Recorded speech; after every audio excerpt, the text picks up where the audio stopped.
வரும் லோக்சபா தேர்தலில் ஜெயிக்க புதிய வியூகம் அமைத்துள்ளதாக தேமுதிக தலைவர் விஜயகாந்த் தெரிவித்துள்ளார்.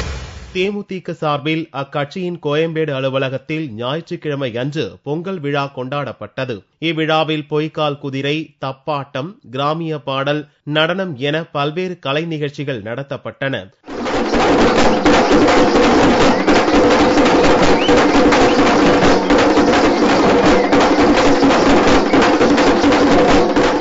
விழாவின் முடிவில் பொதுமக்களுக்கு பொங்கல் பரிசை தேமுதிக தலைவர் விஜயகாந்த் வழங்கினார். முன்னதாக இவ்விழாவில் பேசிய விஜயகாந்த் லோக்சபா தேர்தல் தொடர்பாக தன் மனதில் புதிய வியூகம் அமைத்துள்ளதாக கூறினார். கோயம்பேடு, கோபாலபுரம், கொடநாடு என இருக்கிறது அரசியல் கட்சிகள். யார் அரசாள போகிறார்கள் என விரைவில் தெரிய வரும் என்றும் பேசினார். இன்னைக்கு கூட தேர்தல் நேரத்தில் எல்லாரும் வராங்க, இவங்க தான் முடிக்கிறாங்க.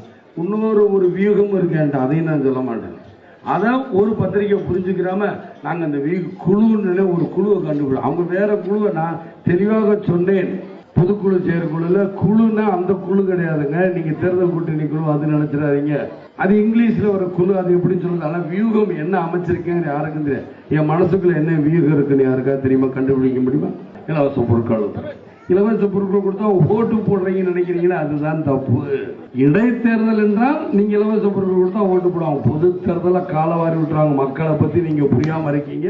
திமுக கூட்டணியில் தேமுதிகவை இணைக்க கடந்த கிறிஸ்துமஸ் விழாவில் பேராயர் சர்க்குணம் முயற்சித்தார். இதைத் தொடர்ந்து சனிக்கிழமையன்று திமுக கூட்டணியில் இடம்பெற்றுள்ள திருமாவளவன் நேரில் வந்திருந்து அழைப்பு விடுத்தார். மதிமுகவும் திமுக கூட்டணிக்கு வர வேண்டும் என்றும் திருமாவளவன் ஞாயிறன்று அழைப்பு விடுத்தார் என்பது குறிப்பிடத்தக்கது.